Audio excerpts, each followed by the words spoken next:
कहानी तुम रूठे हम छूटे। जैसे ही सरोज जी ने अपने घर के अंदर जाकर भड़ाक से दरवाजा बंद किया, मैं, मेरे पति और मेरे दोनों बच्चे, हम चारों एक दूसरे का मुंह ताकने लगे और फिर एकदम से हम सब के मुंह से जोरदार ठहाका निकल गया।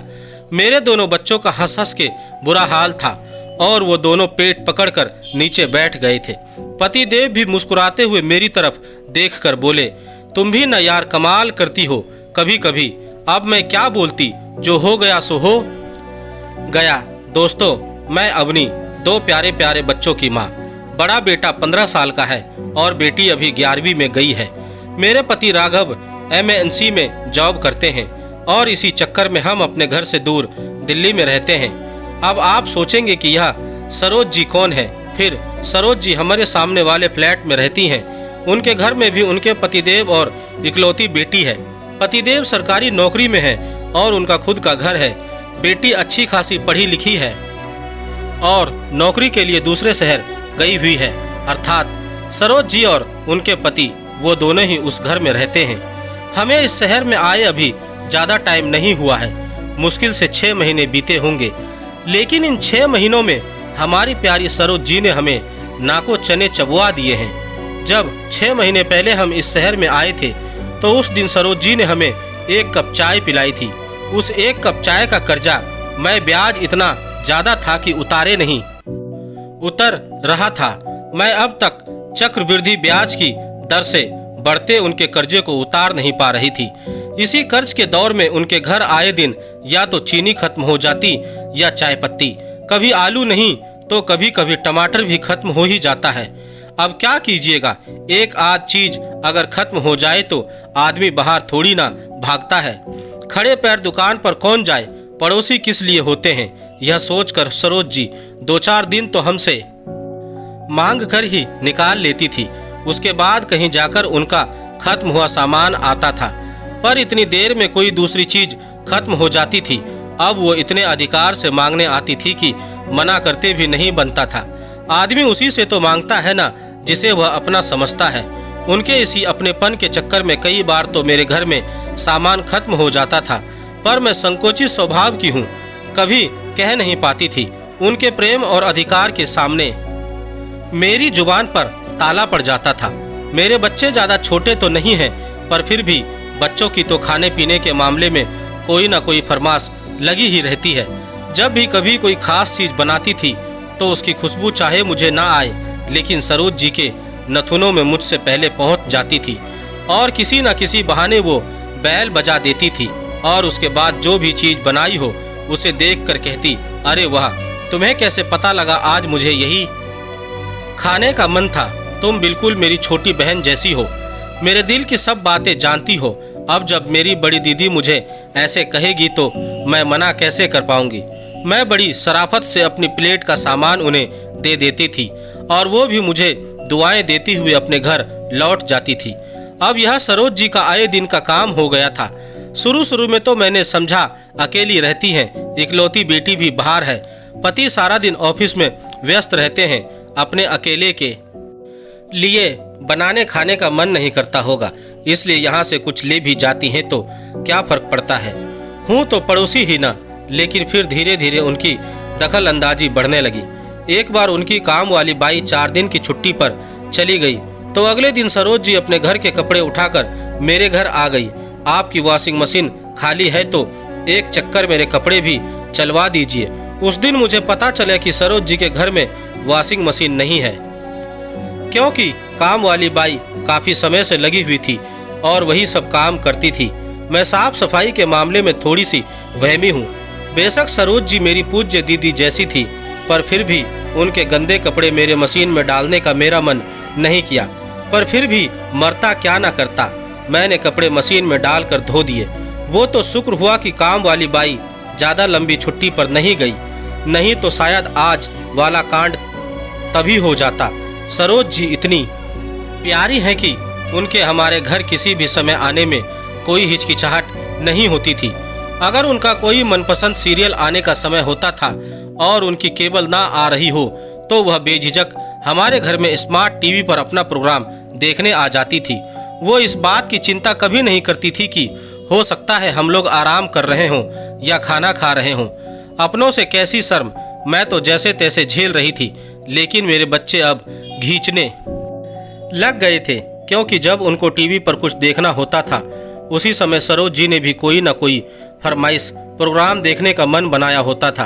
अब ये तो मुझे लगने लगा था कि मैं सरोज जी का इतना प्यार संभाल नहीं पा रही हूँ, पर कैसे विराम लगाऊं इस पर यह नहीं समझ आ रहा था।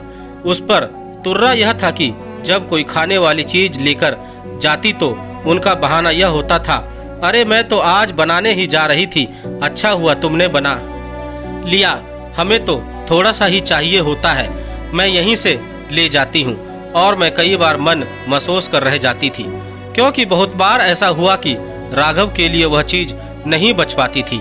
सरोज जी का प्यार सिर्फ खाने पीने की चीजों तक ही सीमित नहीं था, उनके प्रेम का विस्तार निर्जीव वस्तुओं तक हो चुका था।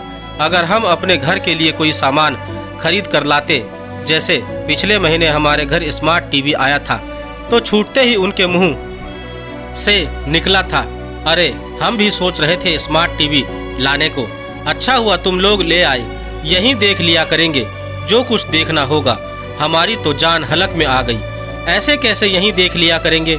पर सरोज जी अपनी जुबान की पक्की निकली, जब उनका मन करता था वो स्मार्ट टीवी पर कोई न कोई प्रोग्राम देखने आ जाती थी, क्योंकि स्मार्ट टीवी पर बहुत सारी ऐप चलती थी जो केबल के द्वारा नहीं चलती हैं। ऐसा नहीं था कि सरोज जी के पति की आमदनी अच्छी नहीं थी और वो कुछ ले नहीं सकते थे, लेकिन फिर भी शायद सरोज जी की इन्हीं कंजूस वाली आदतों के कारण उन लोगों ने रोजमर्रा की जरूरतों का सामान भी नहीं जुटा रखा था। वैसे भी जब छोटी बहन समान पड़ोसी हो तो तेरा मेरा करना असभ्यता की श्रेणी में आता है, और हमारी सरोज जी कोई असभ्य प्राणी नहीं थी। यूं ही दिन निकल रहे थे और दिन पर दिन सरोज जी का प्यार बढ़ता जा रहा था।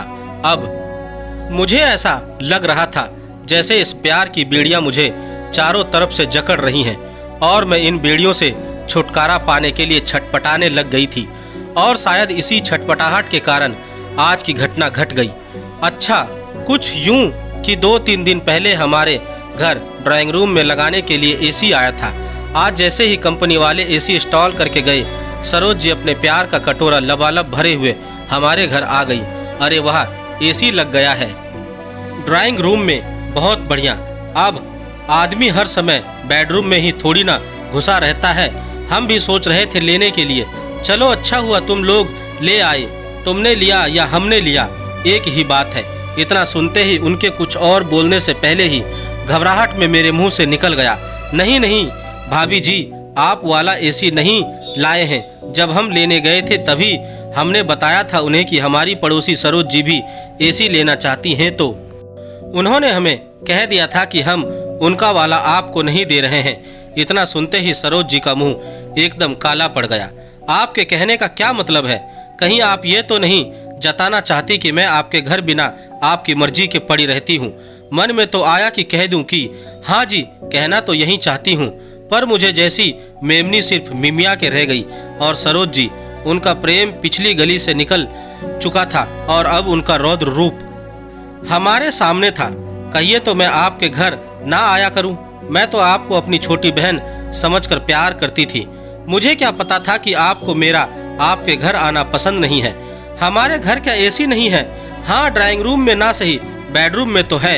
आपके घर कोई अनोखा एसी नहीं लगा है। आप ही को मुबारक हो आपका एसी। अब मैं कभी आपके घर नहीं आऊंगी। यह कहकर सरोज जी विभिन्न प्रकार की मुख मुद्राएं बनाती हुई दनदनाती हुई हमारे घर के मुख्य द्वार से बाहर निकल गई। उनके बाहर निकलने की देर थी कि मेरा हक बकाया चेहरा और उनके अब न आने की उम्मीद की किरण देखकर राघव और बच्चे ठहाका लगाकर हंस पड़े। मैंने जो कुछ भी कहा था वह शायद इतने दिनों के तनाव की वजह से कह दिया था। बाद में मैंने सरोज जी से बात करने की बहुत कोशिश की, पर आजकल उनके बहन वाले प्यार का झरना सूख चुका है और अब वह मुझसे बहुत नाराज रहती हैं। हालांकि मैं उनके ऊपर से 1-2 बार उनको मनाने की कोशिश कर चुकी हूँ, पर अंदर ही अंदर मेरे मन से आवाज उठती है कि कहीं यह मान न जाए, क्योंकि इस मामले में मेरे दिल में एक ही धुन बजती है, सरोज भाभी जी। भाई तुम रूठे और हम छूटे। डिस्क्लेमर, मेरी आप बीती पढ़कर यह बिल्कुल मत समझ लीजिएगा कि मैं अपने पड़ोसियों से प्रेम नहीं करती। जिसके इतने प्रेम पंगे सरोज जी जैसे पड़ोसी होंगे, वह पड़ोसियों से प्रेम कैसे नहीं कर सकता। बस प्रेम का ओवर डोज हो गया था, इसलिए हजम नहीं हुआ। दोस्तों, आपको मेरी यह कहानी कैसी लगी, आप मुझे मेरे कमेंट्स बॉक्स में जाकर मुझे बता सकते हैं। और अगर आप मेरे चैनल पर नए हैं तो मेरे चैनल को सब्सक्राइब जरूर करें और बेल आइकन का बटन भी दबा दें। धन्यवाद दोस्तों।